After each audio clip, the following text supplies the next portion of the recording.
Welcome to USA Global TV and Radio, where our mission is to provide education, entertainment, hope, and inspiration. USA Global TV and Radio connects you with experts and audiences all around the world every single day to help you succeed in business and to live a richer life.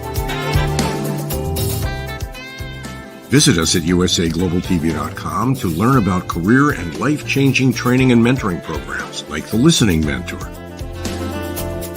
Subscribe to our newsletter to stay informed about our special programs and offers. Discover how you can become a guest on one of our shows or a host or producer of a USA Global TV and Radio show of your very own. That's USA Global TV and Radio, where the doctor is always in.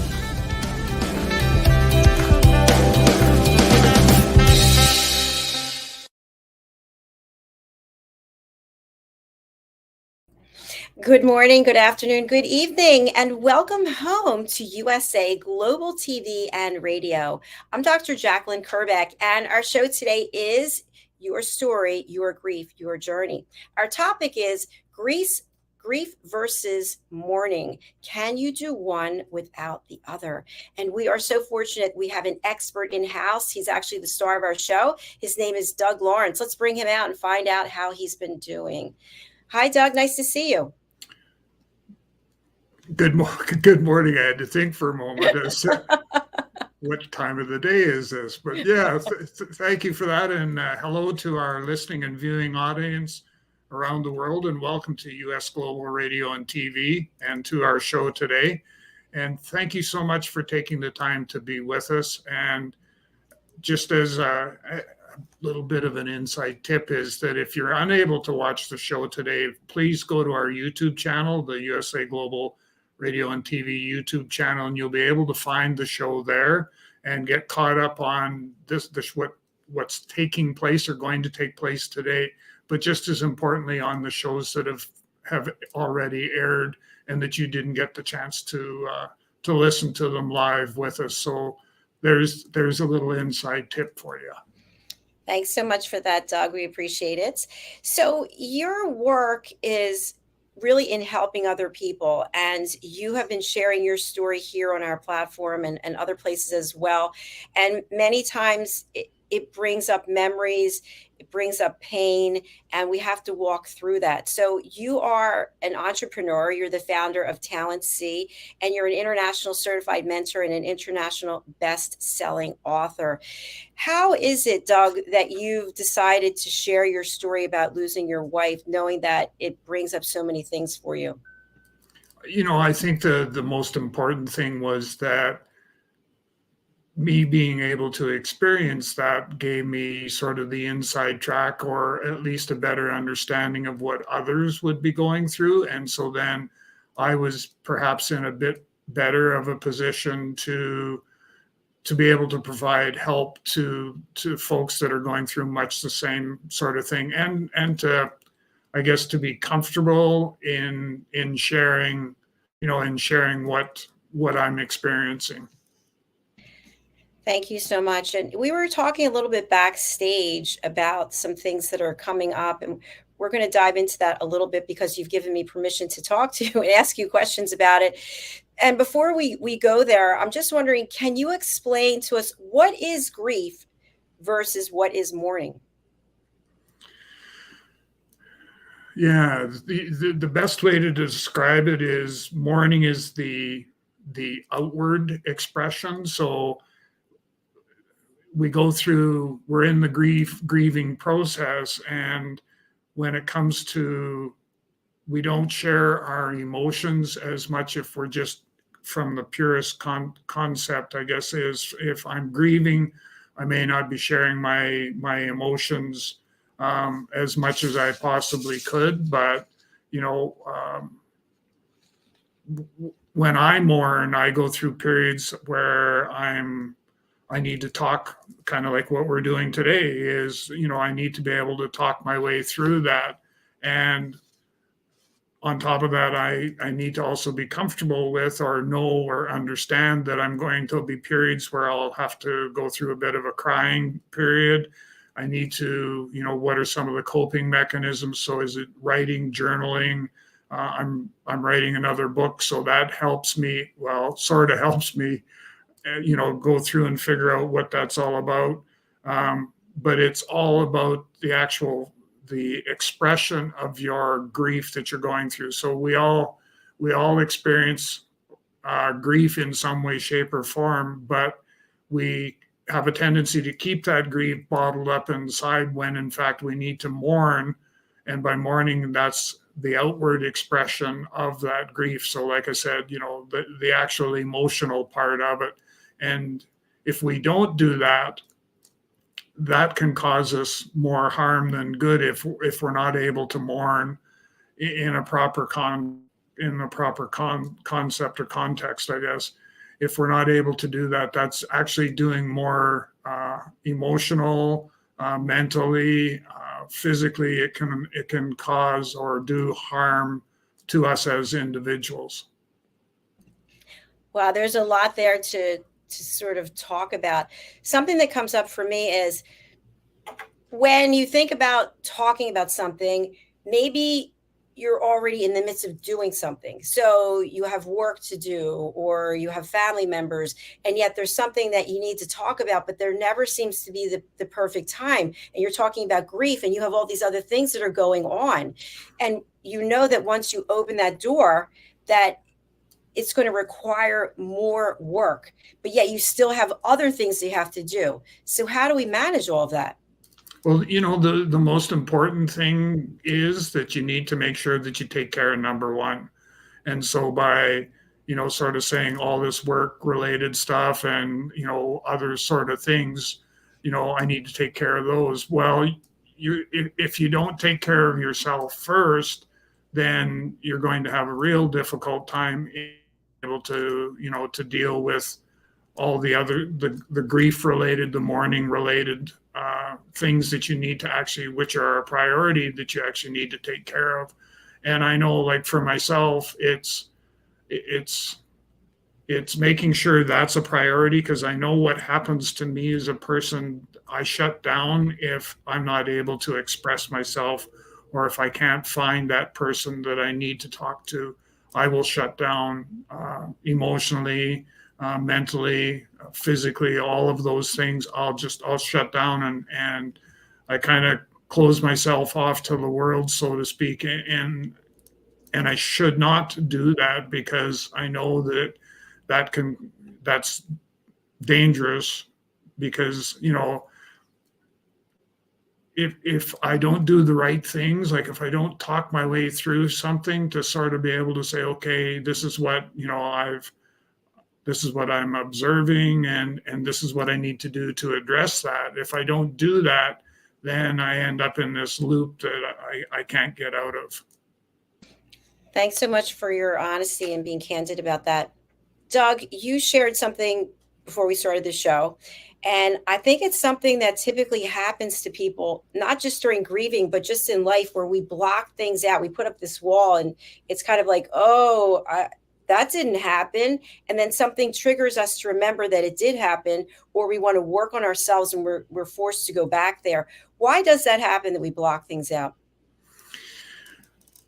I think it's denial. It's not wanting to accept the fact that something tragic happened. And I'll use, my wife Deborah passing. I have a segment of time where I don't recall anything that took place in that segment of time. And about all that I can recall right now, and I'm still going through processing and working on it, but all I can recall right now is that there was a time when she went from not being in the hospital to the first hospital that she ended up in, and then being transferred from there to the second hospital. So kind of going from the general hospital that took care of COVID and all that other stuff to the second hospital was more of a cancer, was their specialty. That was the cancer hospital, for lack of a better choice of words.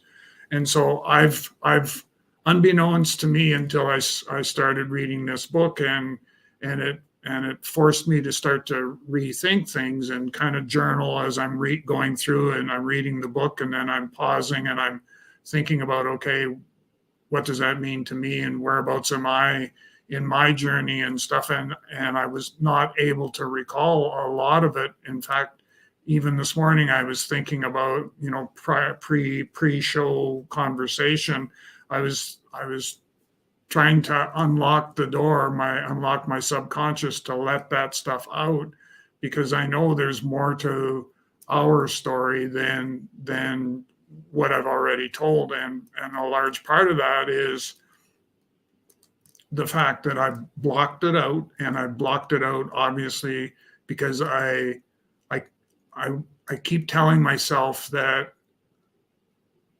she's not gone. So, and I know that's not the case. Gosh, how long have we been having we've been having these conversations now for quite a while, and it's been, I think I'm in year 3 of Deborah having passed, and yet I still keep thinking that she's not gone. Well, Doug, my heart just goes out to you, and especially you're here on live TV and you have to go through this again. And if you want to stop at any time, please just let me know. Yeah, I'm okay. Okay. Do you need a moment? No, I'm okay. Okay, good. So in what you're sharing, what comes up for me is people might be thinking in cases outside of grief and mourning, when we don't remember things, because I think they call it selective memory because it's inconvenient. To your knowledge, is our brain really the leader of what we remember, what we don't, or does it come from somewhere else, a desire or a lack of desire to remember? I think it's probably a combination of, like, I know for me, the big, and I think, our listening and viewing audience need to understand that, I'm dealing with a sort of a lockout of information, and it's coming from a couple different spots. Obviously, I've blocked some time with when Deborah was still alive, but I also have the impact of the loss of her has also played tricks on my memory and it's caused, what do they call it? Widow brain is kind of the terminology they use, where I have, as the example I'll use, I'll be going into the basement in my house to get something, and I'll get to the bottom of the stairs, and then I don't remember why I'm down there. And, there's different examples of that have taken place. And most people that are going through grieving, and maybe not understanding the mourning part, but going through the grieving process, will tell you that that's something that they experience, is that they used to be, sharp as a whip at being able to recall and do things and all sorts of things like that. And now, because of what's transpired, it's not the case. And I part of me wants to say that it's our brain's way of maybe protecting us by, certainly for me, for blocking, when I think of the time frame that was blocked, and as I'm still going through trying to unlock that, there's stuff that's taken place there that my subconscious, I'll use that as kind of my go-to right now. My subconscious is saying, you don't really need to talk about that, or you don't really need to, think about that. And yet I know that I do need to do that. So I think that our brain can control, the amount of information and what that information is, as a means to be able to provide some form of protection for us. That's a great answer. Thank you so much. Would it be fair to say that when we have a broken heart, or our heart is heavy, that our mind then comes in to protect our heart as well? Yes, I would agree with that. Yeah, definitely. So for people out there who are going through something like this and they're identifying with what it is you're saying, now it's like, okay, now I get it. What am I supposed to do? If you are indeed going through, kind of what I've, you going through having a period of time blocked in that, you need to be able to, number one, find somebody you're comfortable with and explain that to them. So, ideally, if you could find somebody who is going through a similar experience, it would be a lot easier for you to be able to deal with it. But the big thing is, don't shut down. You need to make sure that you're sharing how you're feeling and what it is that you're, when you think of what's been blocked out, discuss that openly as much as you possibly can, because hidden inside all of that will be the reasons why. And I'm not there yet. And what I'm also going to suggest is be mindful of the triggers that, as you're going through, say you follow in kind of my footsteps, and you are, say, reading a book that deals with, somebody else who's experienced, the loss of a loved one, and now all of a sudden they've got this blockage of time that they can't account for. So if that's the case, you need to make sure that you're open and you talk about that, because the more you talk about it, the greater the chance is that over a period of time, it's going to unlock the door and let that blocked information come out. I'm not, like I said, I'm not there yet. We've still got a ways to go, but I know that if I persevere, that I'm going to get, I'm going to find out why, or be able to understand why. And I mean, for me right now, my answer is that if I continue with it as being blocked information, it's because I have this belief that Deborah's not gone, and I know that that's not the case. Thank you so much, Doug. I want to ask you if this has ever happened to you. But for me, I know when a relationship with someone was over, maybe there was a song or something that was special, and I would hear it on the radio, and I would download it, and I would play it over and over and over. And I'd be crying. I feel sick to my stomach. And I would say to myself, what is wrong with you? But I guess when I think back on it, you just shared, by listening to that song, maybe the relationship was still alive, or maybe it could still be alive. And now today, when I hear songs like that, I don't even want to hear them. Like, oh my gosh, please, that was old news. What does that mean? What was coming up for me? And if you've had that experience, what was coming up for you? Well, I know for me, the one song, and it was Deborah's favorite song, was Hallelujah. And I'll play it every so often. It'll pop up in one of my feeds, and I'll go in and listen to it. There's a young female artist out of the UK that does an absolutely beautiful rendition of Hallelujah, probably one of the best I've heard in a long time. And I actually will play that every so often when I need to sort of kind of touch base with reality. If nothing else,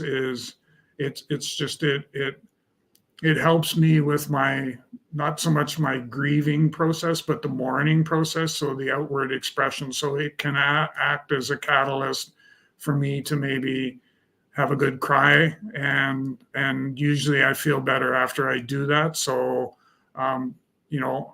a lot of people that I've also, talked with have said that they have, 2 or 3 songs, or they've created a soundtrack of multiple favorite songs that they will sometimes turn on and put on their headset and just zone everything out and not think of anything, just listen to the music. And for me, you know, I have to dig always. I'm more prone to wanting to dig a little deeper to find out, you know, okay, why am I feeling the way I'm feeling and all that sort of stuff.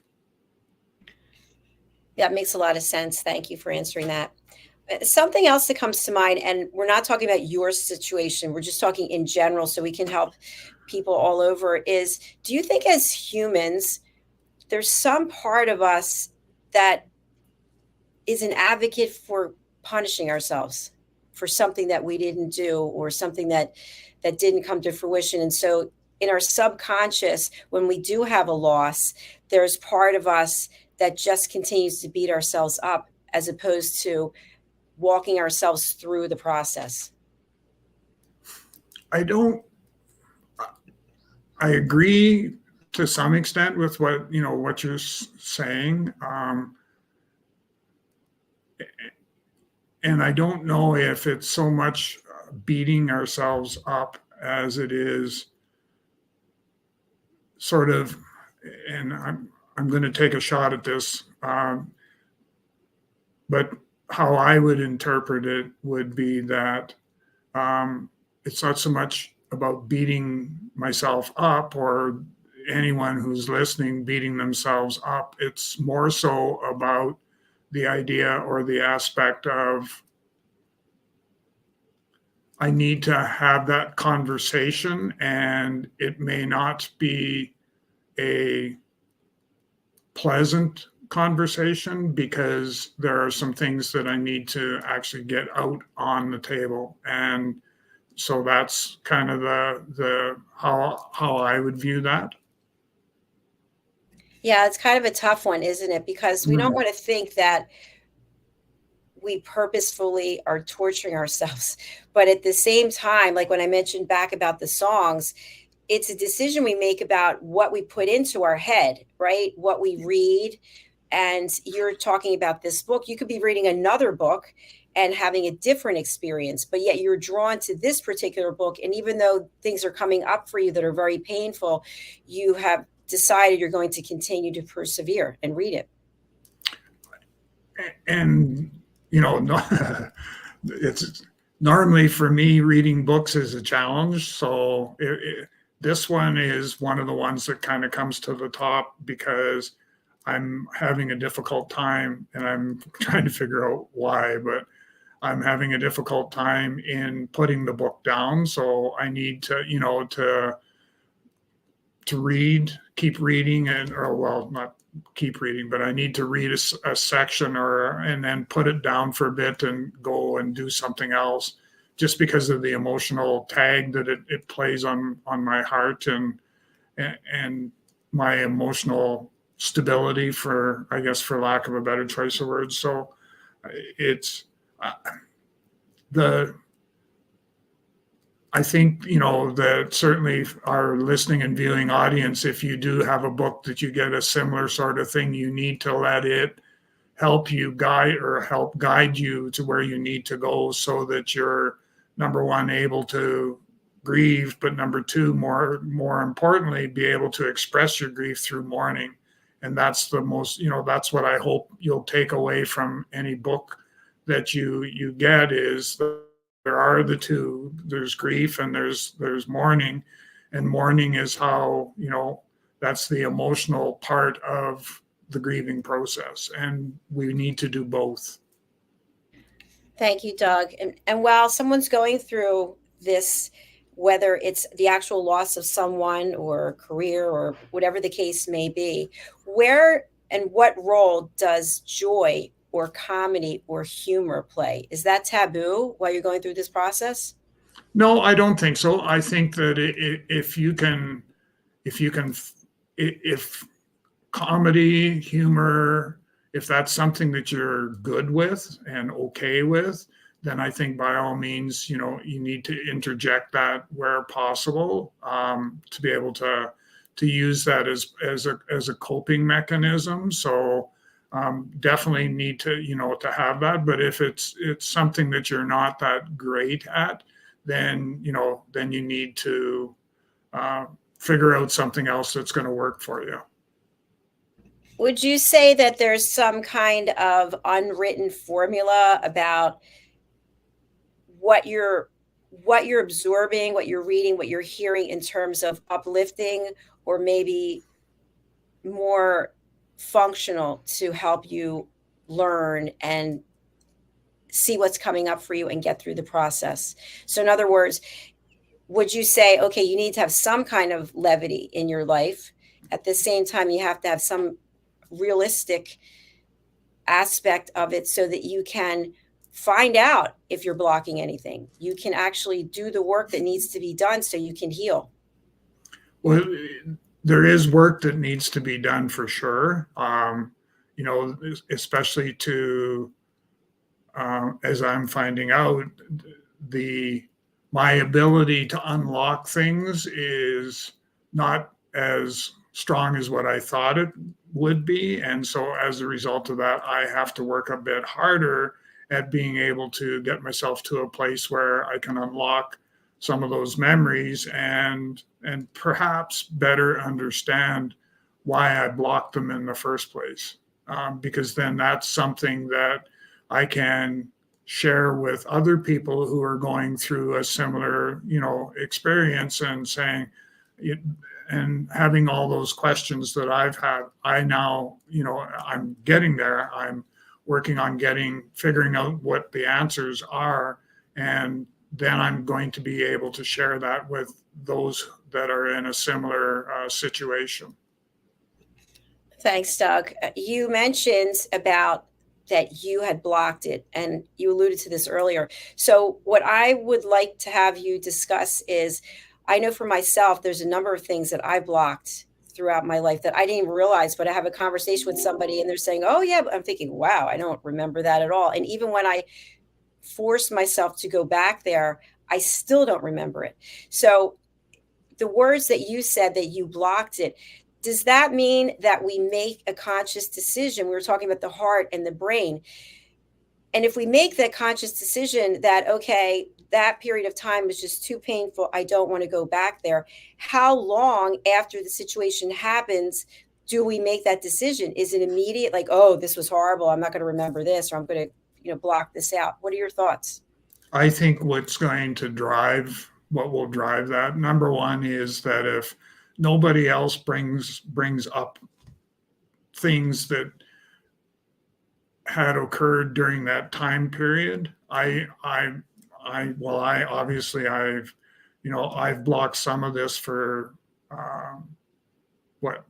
coming up 3 years, or actually I'm probably in my third year. It's been over 3 years now, I guess, where had I have not kind of knocked on the door, then we wouldn't be having this conversation. But as a result of reading the book and realizing, oh my goodness, there's a time frame here that I must have blocked. And so I need to, obviously unlock that door and let that information come out to sort of fill in the pieces to the puzzle and all of that. But I think, that I would probably just leave well enough alone and would not be so determined on sort of figuring things out and trying to kind of get all the pieces to the puzzle in alignment. And that if I had not have, picked up this book and started to read it, and all of a sudden I'm getting all a flutter of flashbacks, but only bits and pieces, not enough that I can kind of piece it all together. And so that's something that I definitely need to be able to do going forward. But I think that it's human nature being what it is that if I don't have to go down that rabbit hole, I'm definitely not going to go. Subconsciously, I'm not going to go. But the other part of me says, but you do need to go there eventually. And so hopefully that kind of answered the question in a roundabout way. Absolutely. And I see you're getting somewhat of a suntan there. If you want to relocate or something, I could take you off for a second, but are you okay? Yeah, I'm fine. Okay, good. So you just shared about things that you've blocked. I've shared that I've had things that I've blocked, and maybe it's human nature and we all have things that we've blocked. And I'd like to just have you share what you just said, that you have to go back there in this particular case about your wife and your relationship, what she went through. For those of us who are not in mourning of the loss of a person, but we know that there are things that we don't remember. How much of an effort should we make for everything that we realize we don't remember? So has that become part of our life? That's part of a daily ritual. We do our affirmations, and then we look at blockages and put some time into that as well.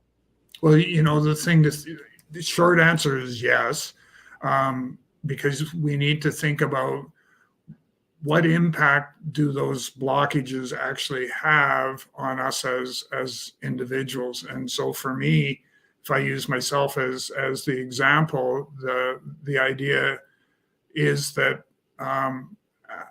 if I don't unlock those doors, there's part of Deborah's story that goes untold. And that story could be helpful to others. And once I kind of clear that energy, that blockage, once I clear that, I know in my heart, I know in my mind, I know in my heart that help me to better understand what took place and sort of the sequencing of events and all those things. So I can't let it go and not and not deal with it. And is it possible, from the learning that you're having through this experience, that is a set of skills that can prevent you from having additional blockages in the future about other situations? It's definitely a skill set that I think, especially if you're working with somebody who, is going through a similar set of experiences, your lived experience, your things that you've already experienced are such that, you're going to be able to bring value to a relationship with somebody that is, like I said, experiencing similar things, simply because of what it is that you've already gone through. And like for me, I just keep thinking that I can't wait to pick the book up, even though I know what it's going to do to me from an emotional perspective. But I can't wait to go and pick that book up and start to do some more reading, because I know that what will happen will be so profound that it's worth the pain and suffering to get there. That's a really powerful point. Thank you. One thing that's coming up for me is when I realize there are things that I have blocked that maybe I want to go back there or I don't, I start to question my sanity. I start to question my memory. I start to wonder, is my memory going? And it's something that's a whole other set of problems. So how do we balance that to decide if it's something that our brain has decided to keep us safe, or we have a real problem with our memory? I don't think that it would be to that extent where, and I mean, it's a logical assumption that, I think I'm going crazy because I can't remember things and all that sort of stuff. That's a logical response. I know that being able to work through it and get to a place where it will your subconscious will allow you to unlock that, and even if it's a little bit at a time, that you need to be able to go through and let that happen. It's emotionally, it's really important for you to be able to deal with that and unlock that door to let that information to come out. Because when I think of my experience, there's different things that occurred. There was, from the time of Deborah being sick to going to the first hospital. There's a bit of a blockage there. And then from the time frame from when she was in that hospital to being transferred to the other one, I have bits and pieces of memories that I still retain, and based on, you know, what took place, and I remember, and I'm going, well, why am I remembering that versus not something else? And it was because it was a memory that didn't have that huge of a what's the word I'm looking for? It didn't have as big an impact as perhaps some of the other stuff did. So, and what the memory was that when she moved from the one hospital to the other, I was asked to transport, I think there was 4 or 5 bags of clothing and stuff that she had acquired in the short period of time that she was at the hospital. So they wanted me to either, you know, come and take it home or bring it to the other hospital, which is what I ended up doing. And that part I remembered, and I remembered doing it. And I can still, even to this day, I can envision the one nurse pushing this cart with these bags of Deborah's belongings and saying, you know, okay, are you okay to take this stuff? And I was, yes, it's her stuff. I'll take it. So, you know, that particular memory seems to still be there, but some of the other stuff isn't. Wow, it's interesting. And, you know, Doug, as you're talking, you can't see this, but your whole screen has changed. You have this heavenly look with the birds that are coming out of your head. It's almost like Deborah's here with us right now. Yeah. So do you feel that? Yeah. Yeah. So this has been a very deep and powerful share that you've done today. I thank you for that and for taking yourself back there. How can people reach out to you? You're available for people to hire you, to work with you. How does that process work, and how can people contact you? So they can reach out and touch base with me, and we can go from there. But you can find me on LinkedIn. I'm fairly active on LinkedIn. So just direct message me. If you search for Doug Lawrence, it should pop up relatively easy. And then just direct message me and we'll get something set up to have a conversation. Or you can go to my website at www.talentc.ca. So www.talentc.ca, and go to the contact page and reach out to me that way. But probably just as easy for both of us is just to send me an email message to Doug.Lawrence. That's Doug.Lawrence, LAWRENCE at TalentC.ca. So the word talent, letter C on the end.ca, and send me a message and we'll set up a time for us to have a conversation, and you know, we'll figure things out at that particular time point about what our relationship can or will look like, and go from there. And for those of you that are interested, I do have a couple books on Amazon.com or Amazon.ca, so please take a look at those and see, you know, you never know, there may be a golden nugget in one of those 2 books that you'll be able to kind of take away from there.